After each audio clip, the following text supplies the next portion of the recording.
Two powerful earthquakes that happened overnight, striking the central region of Italy just hours apart. This was about 50 miles north of the area where a quake killed nearly 300 people back in August. ABC's Lama Hassan has the scary moments caught on tape. Overnight, central Italy rocked by two powerful earthquakes, toppling buildings. The first quake, 5.5 magnitude. Then just 2 hours later, a more powerful 6.1 magnitude. Terrified residents running into the streets. At least 60 aftershocks throughout the night. ABC's Jennifer Eccleston is at the scene hardest hit by the earthquakes. Here in Viso, just outside of the epicenter, it's street after street of crumbled buildings. Several buildings collapsing in the town of Camerino. Bulldozers working around the clock as rescuers search for anyone who may be still trapped. Huge boulders blocking roads. The 15th century church caught collapsing into rubble, already weakened by the 6.2 earthquake in late August in the same region that killed nearly 300 people.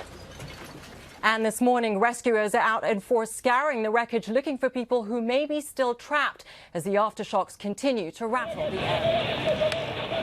Syrian or Russian airstrikes have killed at least 26 people, most of them school children, in a village in Syria's rebel-held Idlib province. That from rescue workers and a monitoring group. The raids are said to have hit a residential area and a school in Has village. A Syrian state TV report quoted a military source as saying that a number of militants had been killed when their positions were targeted in Has, but did not mention a school.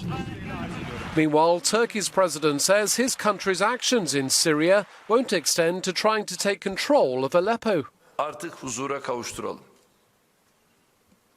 Let's achieve peace for the people of Aleppo, he says.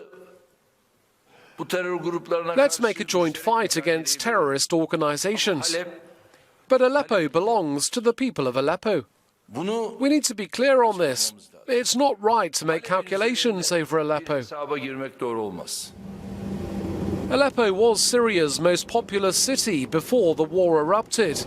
Airstrikes have reduced the rebel-controlled east to ruins. This building used to be a school. Now, it's little more than rubble. Children attempting to gain an education in the middle of a war zone. The victims of an airstrike by either Russian or government aircraft.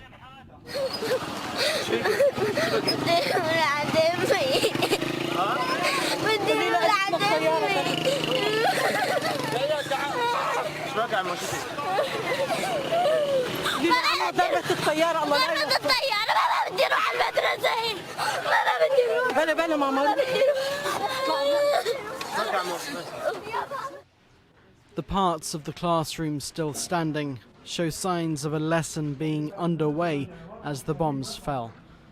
The small village of Has is in Syria's rebel-held Idlib province to the northwest of the country, a region controlled by a number of groups, including the Free Syrian Army and Al-Qaeda-linked extremists.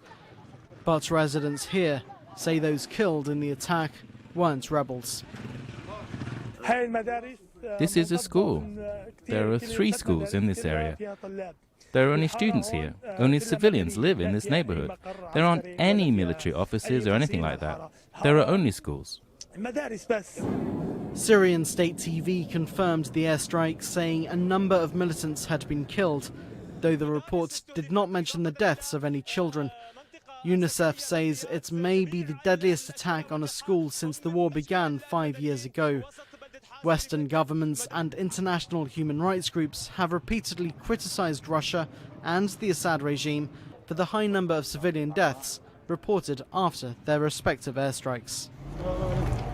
An estimated 10,000 people have already fled villages caught up in the battle for Mosul. They head for safety behind the Iraqi military front line.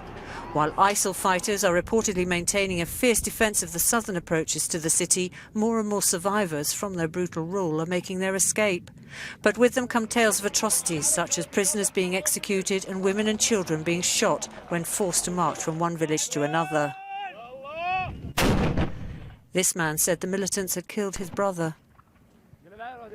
Our situation was terrible. They would question everything about your life, your work. You would have to give them money, pay them zakah, which is charity. My brother was killed by Daesh because he wanted to join the security forces. Anyone who wanted to join them would be killed. Anticipating an influx of refugees from the fighting, aid agencies have begun to prepare. Tens of thousands of tents are being erected by UNHCR workers ready to house some 150,000 refugees it expects to flood into its camps as the fall of Mosul appears inevitable.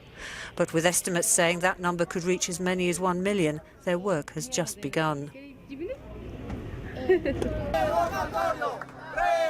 Venezuela's opposition taking to the streets once again as a standoff deepens with the country's authorities. The 1,000-strong demonstration comes a day after Congress voted to open a trial against President Nicolas Maduro. Opposition supporters are frustrated at the government's decision last week to suspend plans for a referendum seeking to remove the socialist leader. Today we're protesting against a coup that has taken place against the people of Venezuela, against their right to decide their future, their destiny. So we leave behind the poverty, the misery, the hunger most Venezuelans face. Protesters blame Maduro for the collapse in the country's standard of living. Venezuela has the highest inflation rate in the world, and there have been shortages of basic supplies and electricity. Meanwhile, Maduro has accused the opposition of mounting a coup against him. He held a meeting of his National Defense Council on Wednesday and called for political dialogue. The Constitution must be respected. The institutions, and above all, the Venezuelan people must be respected. Therefore, I declare a permanent session of the country's Defense Council.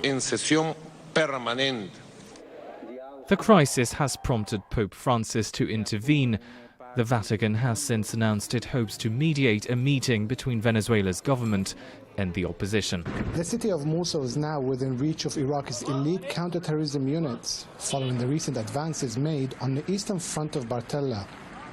The Assyrian Christian town was liberated last week, and the Iraqi forces have seized more ground from Daesh in Bazawiya and other areas in the Bartella district close to Mosul. We have reached Khokhjeli and we aim to recapture it over the next few days. This will give us many options in the next battle. Everything is going great, and most importantly, Daesh's defenses are crumbling. They have lost the spirit to resist. While Daesh's morale is waning and its defenses are crumbling, the Iraqi forces are showing confidence and high spirits as they continue their push towards Mosul. Since we began the Mosul operation, we have taken one town after the other with little resistance. Like they have done before, Daesh burned tires and used car bombs to slow us down, but they failed. Daesh fighters are cowards. They use booby traps, suicide bombers and snipers. They couldn't withstand the assault of the counter-terrorism unit, even though they have heavy weaponry. We are now only 5 kilometers away from Mosul. On the other fronts, the Kurdish Peshmerga captured 7 villages in the Bashika district, while the Iraqi army and federal police gained control of 2 towns south of Mosul. Major operations are expected to kick off on the Western Front within days. Following the victories of the last days by the Iraqi forces against Daesh terrorists, it appears that the first phase of the operation to liberate Mosul is waning down. Now preparations are underway for the next stage of the battle to eradicate the Takfiri terrorist from the last remaining stronghold in Iraq. Ali Moussawi, Press TV, Bartella, east of Mosul. The armored column pushes towards Karamles, a Christian village 15 kilometers east of Mosul. Inside, there is fierce fighting between Iraqi infantry and an estimated 15 jihadists. I'm watching the enemy. When I see a jihadist, I shoot him. I've killed 5 since the beginning of the battle. These Iraqi armored vehicles are now positioned very close to the small city of Karamles. There is still sporadic gunfire inside. We will be entering with the army in a minute. We discover a town damaged by heavy fighting. The soldiers lead us to St. Barbara's Church, where they celebrate their victory.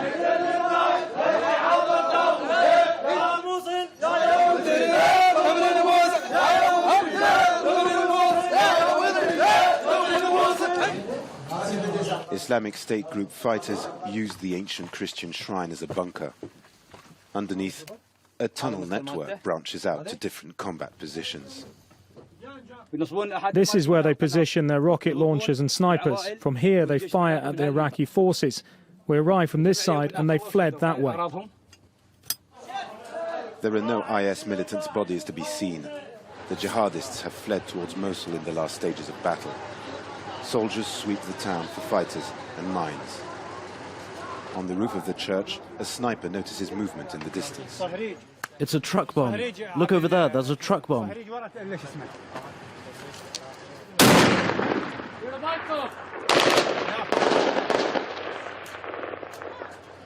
The forces start firing erratically towards the target.